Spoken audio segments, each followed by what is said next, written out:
ओम शांति। हाणे बाबा खे यादि कंदासीं। मां आत्मा प्रकृति जे विच में वेठी आहियां। निराकार भाव जी मां संतान। हाणे बाबा खे सभु ॻाल्हियूं ॿुधायां थी मन जूं।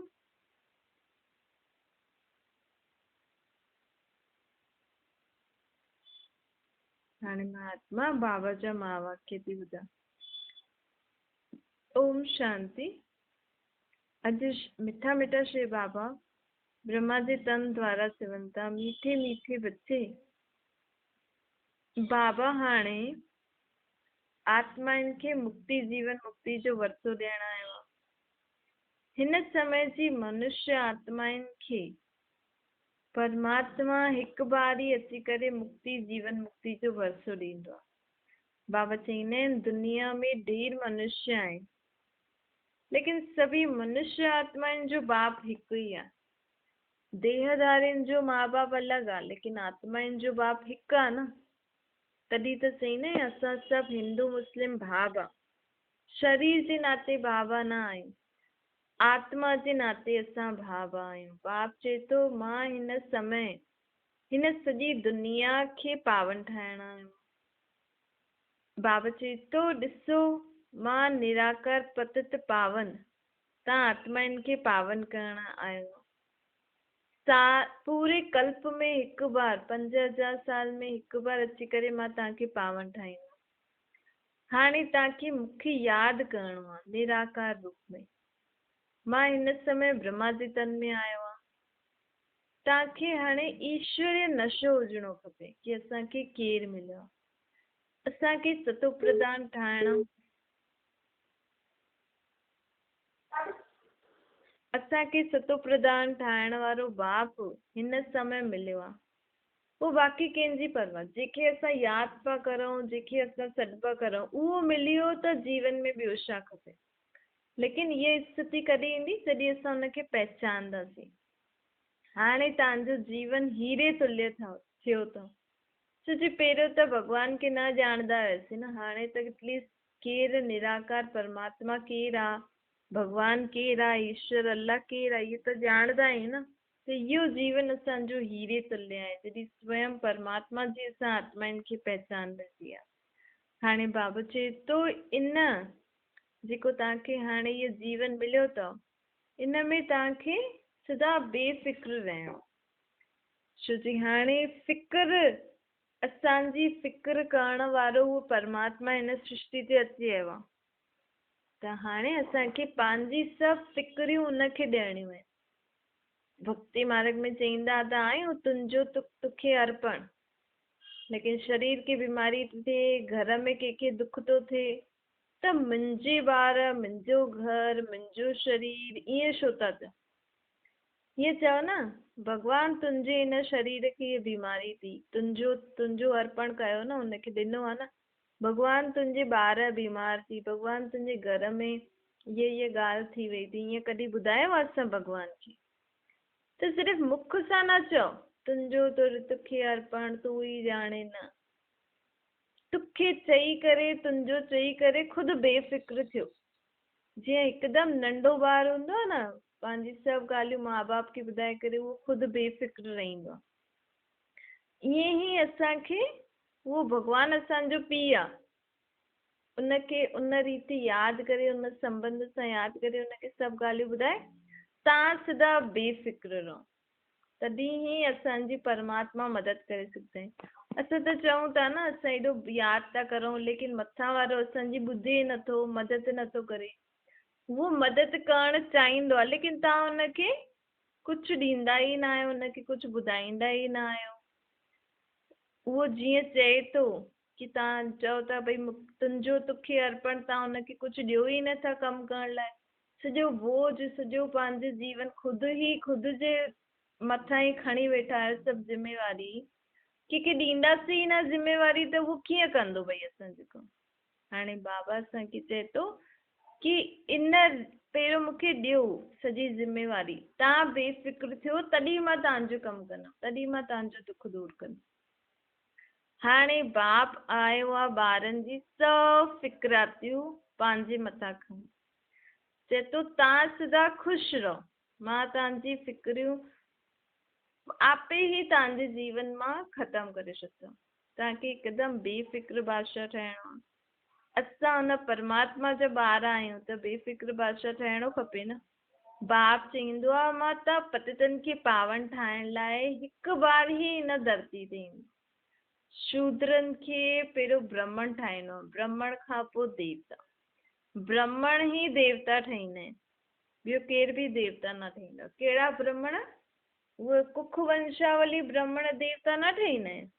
जेका दुनिया में माण्हू आहिनि ब्राह्मण, उहो कोई देवता न ठाहींदा आहिनि। देवता केर ठाहींदा आहिनि? हाणे जेका परमात्मा जा ॿार ठाहींदा आहिनि, जेको परमात्मा ब्रह्मांड धर्म हाणे स्थापन कयो अथई ब्रह्मा मुख द्वारा, उहो जॾहिं ब्रह्मांड ठाहींदासीं ओड़ो, तॾहिं ई असां सतयुग में देवता ठाहींदासीं। जॾहिं ब्राह्मण अर्थात पवित्र, मनसा वाचा कर्मणा शुद्ध पवित्र। अॼुकल्ह जा ब्राह्मण पवित्र थोड़ी रहंदा आहिनि। ॿार त उहो पैदा कंदा आहिनि न, ॿार पैदा करण लाइ विकार में त वञिणो पवंदो। लेकिन हाणे बाबा जेको ब्राह्मण धर्म स्थापन कयो अथई, उन्हनि खे साफ़ मना आहे कि हाणे विकार में वञी करे ॿार न पैदा करणा आहिनि। छो जे हाणे बाबा चए थो मूंखे अहिड़ी दुनिया स्थापन करणी आहे जिते पवित्र प्रवृत्ति मार्ग हुजे, शुद्धता सां गृहस्थी वधे। त हुनजे लाइ पवित्रता जी शक्ति हाणे धारण करणी पवंदी न। हिन करे बाप चए थो हाणे पतित ठहण छॾो, पक्का पक्का ब्राह्मण ठहियो, त ही उहो ब्राह्मण ई देवता ठहींदा।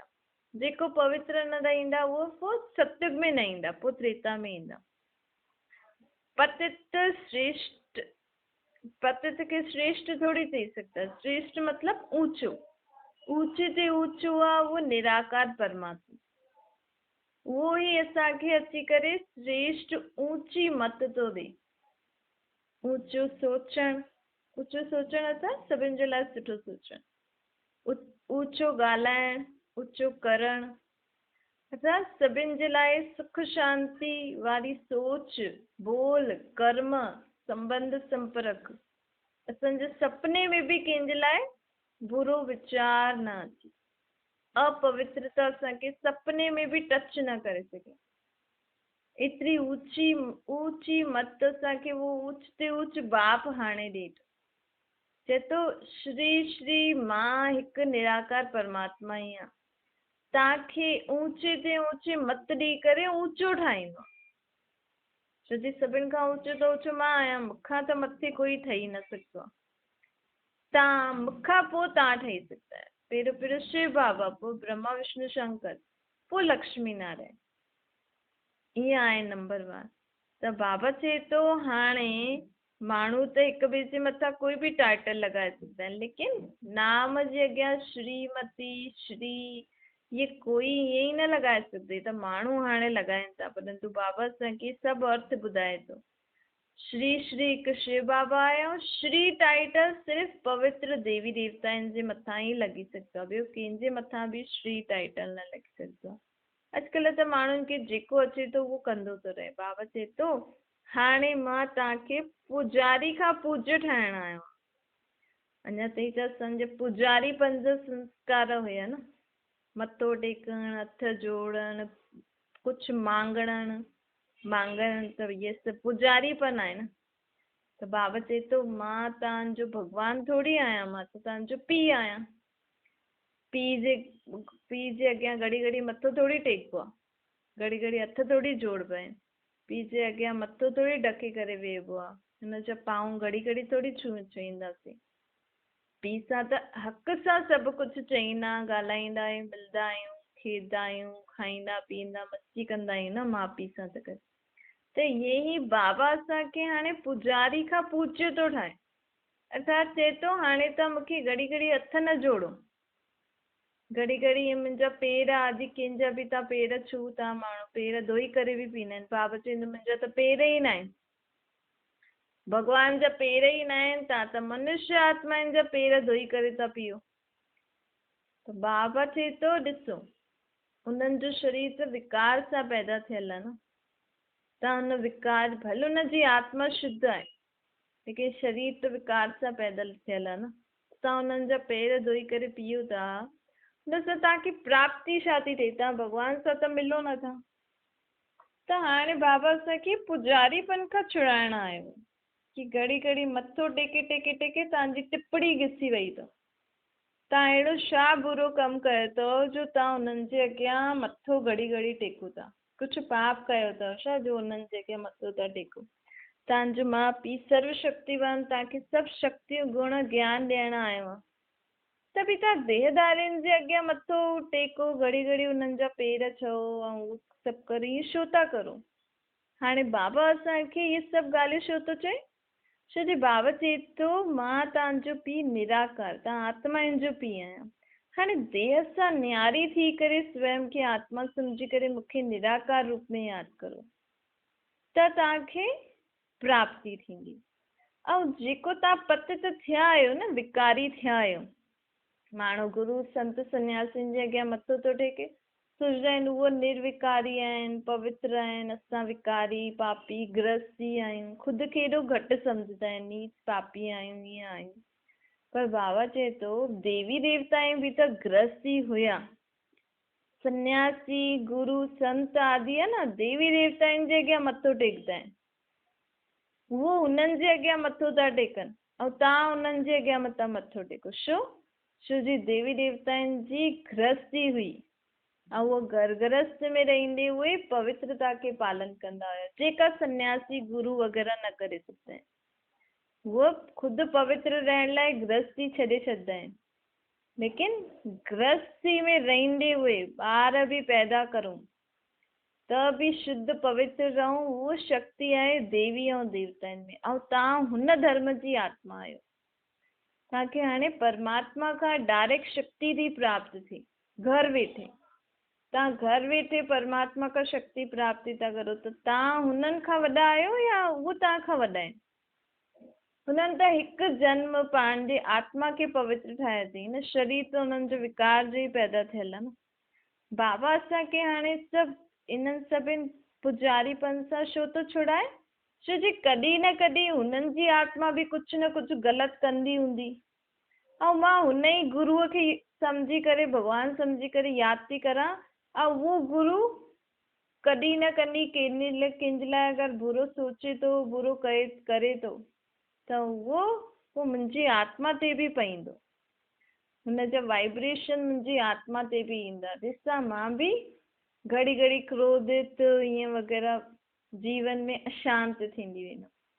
त हिन समय कोई बि आत्मा में शक्ति न आहे। देहधारिन देवी देवताउनि जे गुरु आदि जो पाठ हुयो, लेकिन हिन समय सभी आत्माउनि खे शक्ति ॾियण वारो उहो परमात्मा हाणे चए थो कहिड़े बि देहधारी सां पंहिंजो बुद्धि योग न लॻायो, मूंखे डायरेक्ट निराकार रूप में यादि करो, स्वयं खे आत्मा सम्झी करे मूंखे निराकार रूप में यादि करो।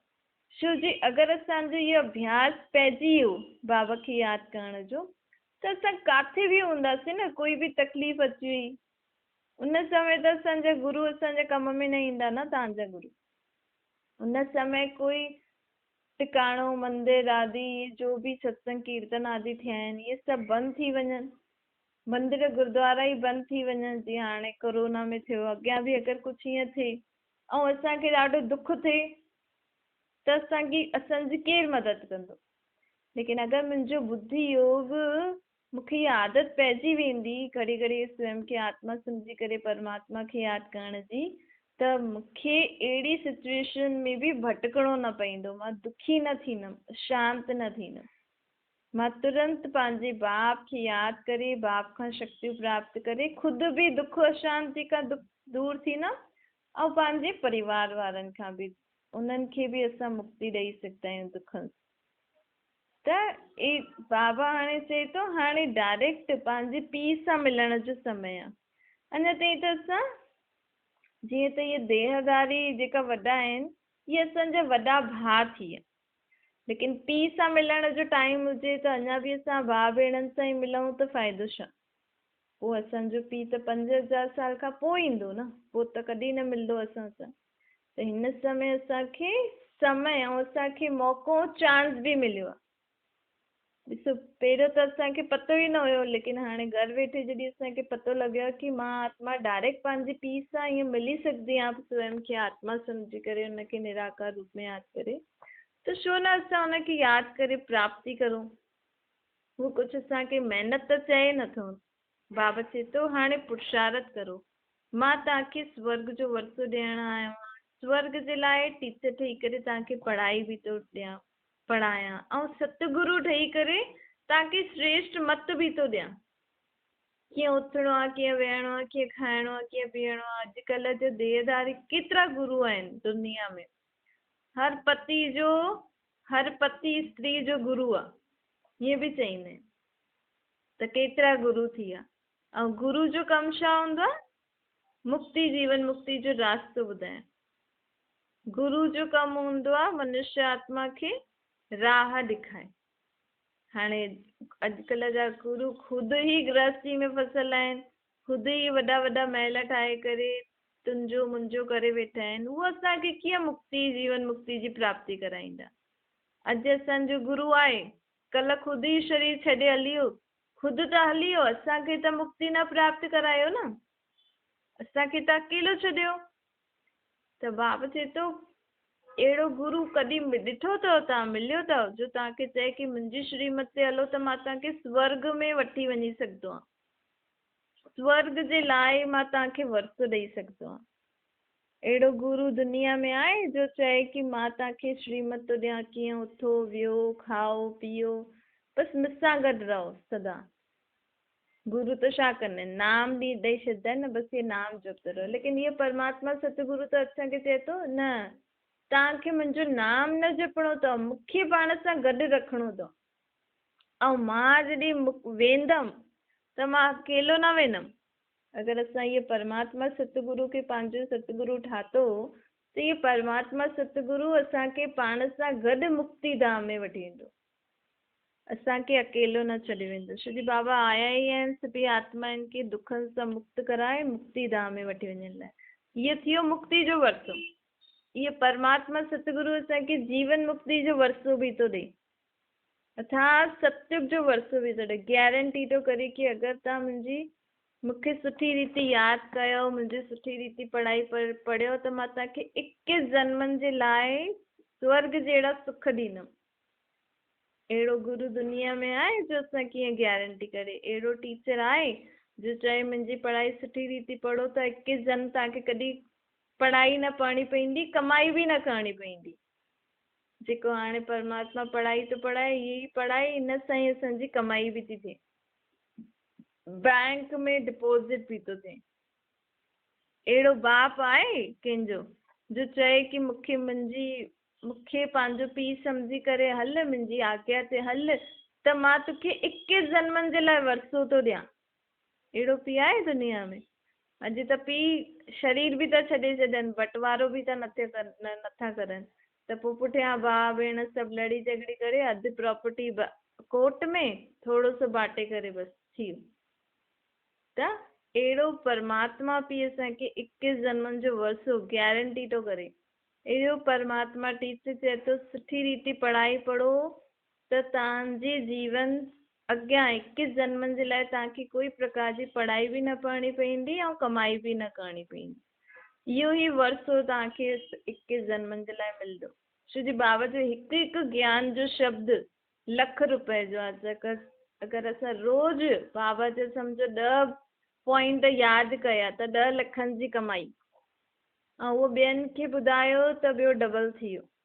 ॿियो अगरि बाबा खे अगरि मां आत्मा निराकार ऐं परमात्मा निराकार हिन रूप सां अगरि मां बाबा खे घड़ी घड़ी यादि करे कर्म थी करां त 1 सेकेंड में हिकु बार यादि कयो त पद्मनि जी कमाई, ऐं उहो गारंटी आहे। त अहिड़ी गारंटी ॾियण वारो परमात्मा बाप टीचर सतगुरू जो असांखे घर वेठे मिलियो आहे, कुझु चए बि नथो कि रोटी न खाओ, एतिरो पाठ पढ़ो, एतिरी मालाएं जपो, एतिरा शास्त्र पढ़ो, इहे करो त तव्हांखे ॾियां। छा थो चए? सिर्फ़ु मूंखे पाण सां गॾु रखो, बसि इहे ई थो चए न। ऐं ॿियो मन सां वाचा कर्म शुद्ध त रहणो ई पवंदो। पंहिंजे मुख जा शब्द ध्यान सां कढो, हीअं न जो आयो जीअं आयो मुंहं सां कढी छॾींदा, चाहे नंढो आहे चाहे वॾो, नंढे खे बि असांखे मुख सां अहिड़ा वहिड़ा शब्द न चइणा आहिनि, छो जो संस्कार ठाहिणा आहिनि न। ऐं जंहिंसां चऊं हीअ त नंढो आहे हिनखे त कुझु बि चओ, लेकिन आत्मा में उहे संस्कार त हूंदा न, त कॾहिं वॾे खे बि चइण में देरी न कंदासीं। त बाबा चए थो मन सां वाचा कर्म शुद्ध पवित्र अर्थात मन में बि कोई ॻाल्हि कंहिंजे लाइ बुरी न, मुख सां बि कोई अहिड़ो अहिड़ो शब्द न, ॿुधो बि कुझु अहिड़ो अहिड़ो न, ॾिसो बि न, संबंध संपर्क में बि तव्हां कई बार माण्हू चवंदा आहिनि की इहे त एॾी फालतू ॻाल्हियूं पियो ॿुधाए, मां त वञण पई चाहियां, हुतां उथण पई चाहियां, पर उहो मूंखे घड़ी घड़ी ॿुधाए पई। अरे तव्हां में एतिरी शक्ति न आहे, एतिरी सम्झ न आहे, तव्हांखे कोई कचिरो ॾे त वठंदव? त एतिरी देरि उहो तव्हांखे फालतू ॻाल्हियूं, 1 घंटो तव्हांजो टाइम वेस्ट कयईं, तव्हांजा कन वेस्ट कयईं, तव्हांजे मन में कचिरो विझी छॾियईं। चलो इंट्रस्ट त न पियो अचे, लेकिन कन में वियो, मन में त वियो न। पोइ असां ॿिए खे चइण में बि देरी, हा उहो ईअं ई चए पियो तव्हांजे लाइ, मां ज्यादा ध्यानु न ॾिनो, लेकिन तव्हांजे लाइ ईअं ईअं चए पियो, त वियो न मतिलबु। ऐं सोचण अंदरि मन में वियो त सोचंदव त ज़रूरु, त कचिरो न, कन बि ख़राबु, मन बि ख़राबु, ऐं पोइ ॿियनि खे ॿुधाए त मुख बि ख़राबु, टाइम बि वेस्ट। त हाणे स्वयं में शक्ति सम्झ धारण करो, हीअं न जेको बि तव्हां जो तव्हांखे चए थो तव्हां करणु लॻी था वञो, ॿुधो था, चओ था, मन में वीचार था करो, न मन सां मन खे बि कंट्रोल, मुख खे, अखियुनि खे, कननि खे, मां मुंहिंजी आत्मा खे, जॾहिं मां चवां थी मुंहिंजो मन, मुंहिंजी बुद्धि, मुंहिंजा संस्कार, मुंहिंजो शरीर, त मुंहिंजे जे मथां एतिरो अधिकार हुजणो खपे कि मुंहिंजी अख कोई बि अहिड़ी वहिड़ी ॻाल्हि ॾिसे ई न, मन में कोई अहिड़ो वीचार अचे ई न, मुख अहिड़ी कोई ॻाल्हि चए ई न, कन अहिड़ी कोई ॻाल्हि ॿुधनि ई न, मुंहिंजो समय संबंध संपर्क बि वेस्ट न वञे, तुरंत उतां उथी वञो कुझु न कुझु ॻाल्हि चई करे। हाणे मन में कचिरो जमा करणु बंदि करो, बाबा इहे थो चए। त बाबा चए थो गारंटी तव्हांखे सतयुग जो वरसो मिल ई वेंदो। अच्छा, मिठी मिठी सिकिल जे ॿारनि प्रति माता पिता बाप दादा जो यादि प्यारो गुड मॉर्निंग रूहानी बाप जी, असां सभिनि रूहानी ॿारनि खे नमस्ते, असांजी बि रूहानी माता पिता बाप दादा खे यादि प्यार गुड मॉर्निंग और नमस्ते। वरदाना, हिन हीरे तुल्य युग में हीरा ॾिसण ऐं हीरो पाट वॼाइण वारा तीव्र पुरुषार्थी थी अथव। बाबा चए थो जीअं जौहरी जी नज़र सदा हीरे ते पईंदी आहे न, हीअं ई तव्हां बि ज्वेलर्स आहियो। हाणे तव्हांजी नज़र पत्थर जी तरफ़ न वञे, पत्थर अर्थात शरीर, पत्थर अर्थात कंहिंजा बुरा स्वभाव संस्कार, बुरी चीज। हाणे सदा हीरे खे ॾिसो, सभिनि जी विशेषताउनि खे ॾिसो, सभिनि जा गुण ॾिसो, सभिनि जी आत्माउनि खे ॾिसो। हाणे जॾहिं असां सभु हीअं सुठियूं सुठियूं चीजूं ॾिसंदासीं न, त असांजी अखियूं, असांजे कननि में सुठी ॻाल्हियूं ॿुधंदासीं, अखियुनि सां सुठो ॾिसंदासीं, मुख सां सुठो ॻाल्हाईंदासीं, मन में सुठा वीचार, असांजी कर्मेंद्रियूं सुठी रीति कमु करनि, संबंध संपर्क सुठी रीति हुजे, त असांजी आत्मा बि हीरे तुल्य थी वेंदी। हीरो अर्थात चमकण वारो, बेदाग हीरो। ऐं सर्व स्वभाव संस्कार, आसुरी स्वभाव संस्कार विकारनि खे बाबा खे ॾेई छॾो, इहे बि सभु तव्हां वठो, ऐं बाबा जा जेका गुण शक्तियूं सम्झ आहे उहो मुंहिंजी आत्मा में धारण थी थिए, त मां छा थी वेंदमि, हीरे तुल्य आत्मा। त हीरो छा कंदो आहे, चमक फैलाईंदो आहे न। जॾहिं मूं में परमात्मा जो गुण शक्तियूं सम्झ अची वेंदी, त मां सभिनि खे छा फैलाईंदमि, इहे ई सभिनि खे ॾींदमि, पंहिंजे मुख कर्मनि सां उन्हनि खे परमात्मा जो ई ज्ञान मां ॾींदी रहंदी। सिर्फ़ु मुख सां ज्ञान न ॾिबो, कर्मनि सां बि ॾेई सघंदा आहियूं। बाबा असांखे जो सुठा कर्म करणु सिखाए थो कि मुंहिंजी यादि में कर्म करो, त असांजे कर्मनि खे माण्हू ॾिसी करे चईंदा कि तव्हां में एतिरो अकुल कीअं आयो, पहिरियों त तव्हां ईअं न हुयो, तव्हांजो स्वभाव संस्कार, तव्हांजा कर्म करण जो तरीक़ो परिवर्तन कीअं थी वियो।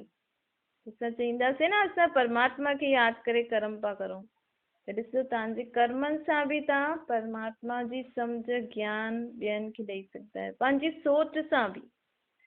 त हीअ असां हीरो ठही वेंदासीं, पोइ हीरो पाठदारी बि थी वेंदासीं। स्लोगन आहे वायुमंडल ऐं विश्व खे परिवर्तन करण खां पहिरियों ख़ुदि खे परिवर्तन करो। पहिरियों मां मुख सां सुठी ॻाल्हियूं चवां, मां कन सां सुठी ॻाल्हियूं ॿुधां, सोचां मन में, कर्म में सुठा कर्म करां, संबंध संपर्क सुठी रीति सभिनि सां संबंध निभायां, पोइ तव्हां ॿियनि जी उमेद कजो। ईअं न असां चऊं की अरे ही त सभु फालतू ॻाल्हियूं कंदा आहिनि त कन में वञनि, न, तव्हांखे सुठी ॻाल्हियूं बि ॿुधणी अथव। इहे पहिरियों मूंखे परिवर्तन करिणो आहे, त ॿिया परिवर्तन थींदा, ॿियनि सां पोइ जग परिवर्तन थींदा।